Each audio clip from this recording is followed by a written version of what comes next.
Yeah, I feel like the more I see and experience the East drops, the more comfortable I get. Yep, that is very true. Because it was very scary. Not so much anymore. Yeah. Yeah, like a 400-point drop in the NASDAQ, that's a pretty serious drop. But they happen. That's not the first 400-point drop in the NASDAQ we've seen this year. I bet we've seen at least half a dozen drops, similar or worse, this year. So a big down move on a percentage basis. What is that move in the NASDAQ? If I just quickly slash NQ change percentage.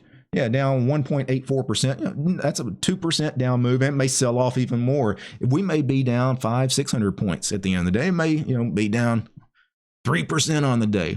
Hell, what was the big down move we had just a couple of weeks ago when all our positions were messed up? Didn't the NASDAQ, and the NASDAQ was down like 4% in a day. And that was a big move. The Russell that same day was down 5%. Those are big one-day moves. And guess what? We were fine, right? We didn't panic.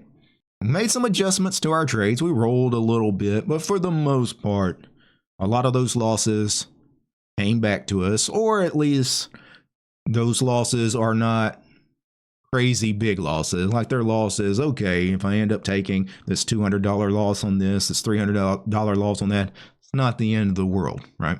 A lot of times, you got to get used to, hey, all of a sudden one day the market drops. I see positions that are down $4,000, $8,000, crazy, huge losses, which we did have at least one day like that this year. That August 5th event, that was a crazy day. I think I was down $12,000 or $14,000 on positions that they all came back to me. I didn't lose anything in the end. Really, I probably realized about $2,000 worth of losses that day. But I was seriously showing unrealized loss on August 5th of like $14,000. I mean, something crazy. There was one position that I was showing an unrealized loss of $7,000 on one strangle in MES. And it turned out I ended up winning on the trade. I held the trade. It was fine. It came back to me, So a lot of times, yeah, you just keep your cool. And the more you see how the market does these things, like this down day today. So we have a down day today. We might have an up day on Monday. We might have a big up day on Monday. Like, sometimes you get not only these big red candles, sometimes you get big green candles. This is the election. Remember these 3 candles? Nobody said, wow, this is unusual. Should we be worried, right? You're not worried about the big green candles when they happen. It's these big red candles like this one here. That's the one last week. That's like a 4 or 5% move. But look what happened the next 5 trading sessions. We came right back. We didn't get quite back to where we were, but the next 5 days, we came back. This one here, not quite this candle, right?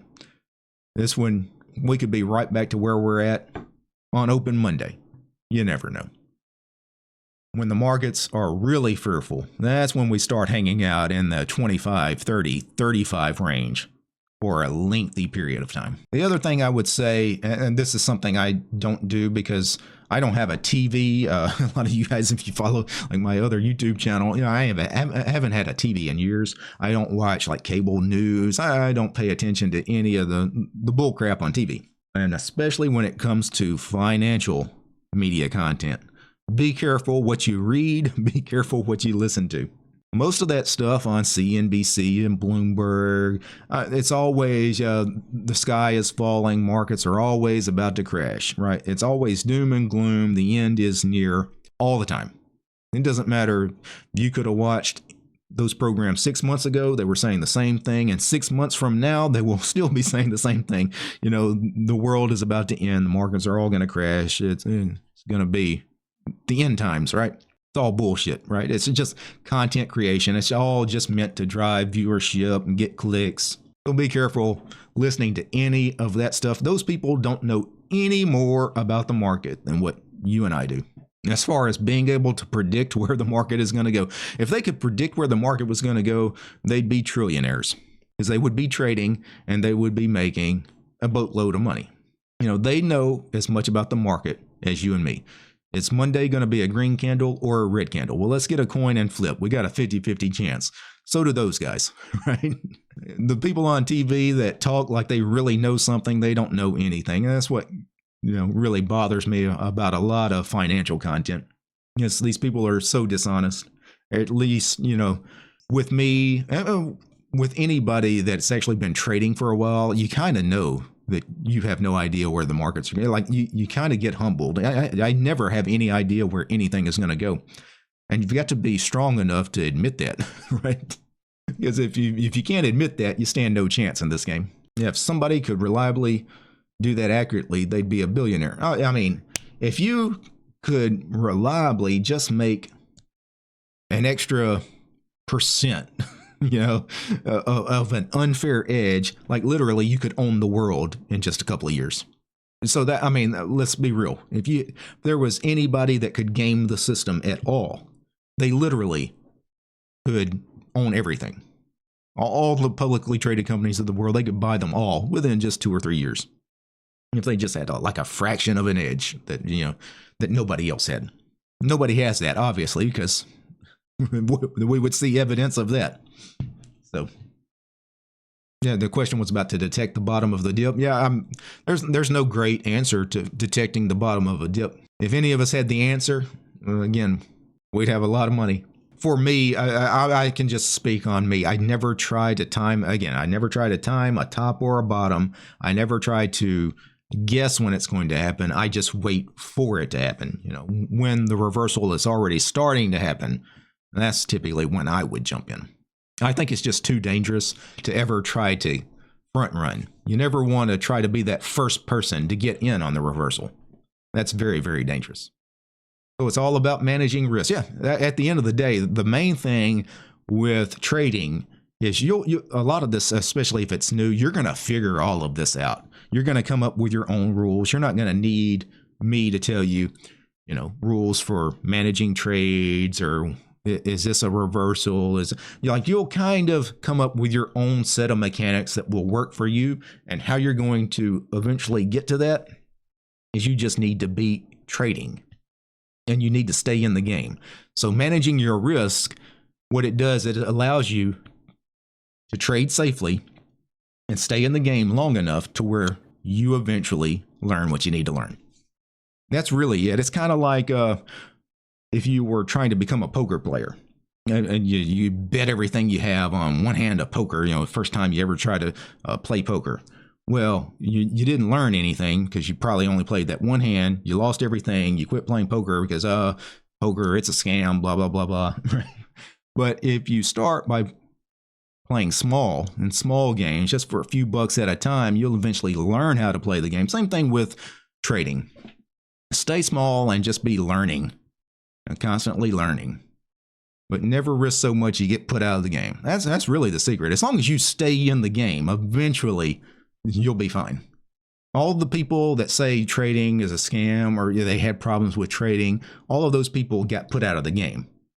And that's why they're bitter about trading. And I would be too if I lost a whole bunch of money and got dejected and like, oh, if I can't make it work, nobody can make it work. Yeah, you guys see those kinds of people out there.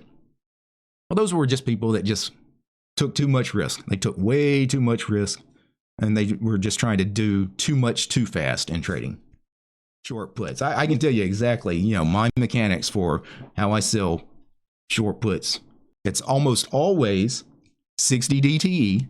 I typically sell them somewhere between 10 and 20 deltas. It'll depend on price and IV. The deltas there's a little wiggle room, but I like going out about 20 deltas at least. And if I can get pretty good premium, if the stock has really high IV, I can go 15 or even 10 deltas out and still get a juicy premium, I'll do that. But it's somewhere in that general ballpark. I mean, yeah, I manage always at 50% winner. 50% winner, it's always coming off. 21 DTE is typically also where I manage, where it's either closed for winner or loser, or it's rolled. If it's a stock I do want the shares of, and I get to that 21 DTE mark, like I am in GDX right now. I'm at 21 days. I'm underwater. I can't really roll it. I don't want to close it for a loss. I'm going to take the shares.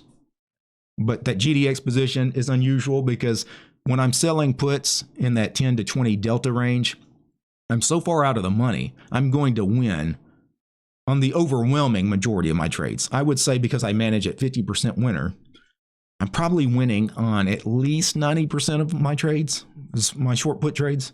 So I'm rarely getting to that 21 DTE mark and needing to do anything anyway. And then most of the time when I get to the 21 DTE mark on those 10% trades that do need managed, most of them are pretty easy. They're small winners, small losers. So they're either coming off for that small win or small loss, or they're getting rolled out to the next month, and it's like I'm just keeping the same trade on. The only ones that are a problem are those that are bad losers, like that GDX trade. And those are the ones where if you're running the wheel, that's when you just decide, yeah, I'll just take the shares at that point. Yeah, James realized it's been a long stream. Yeah, hopefully good info for all the new faces. Yeah, and by the way, you guys, James, you mentioned these top 5 strategies. I don't talk about this that often, but in the Discord server, there is a channel called PDF Slideshows. And all the PDF slides from every video I've made on the DT Options channel, I post there, including the slideshow from that video, the top 5 strats. So if people don't want to write it down, they just want the PDF from my video. If you go to PDF Slideshows, my core strategies as an options trader, that's what's the last thing there. Yeah, you can just click on that PDF and you should be able to download it.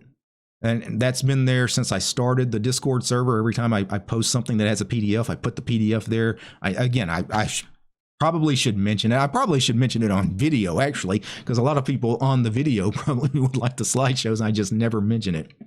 So hopefully that helps you guys out. So guys, go grab those PDFs on some of those strategies, like those top 5 strategies. I know people ask about the put credit spread campaign and SPY and the Qs. I think I've made PDFs on videos about that in the past as well. There's several PDF slideshows from early videos I did on the channel about the wheel strategy especially.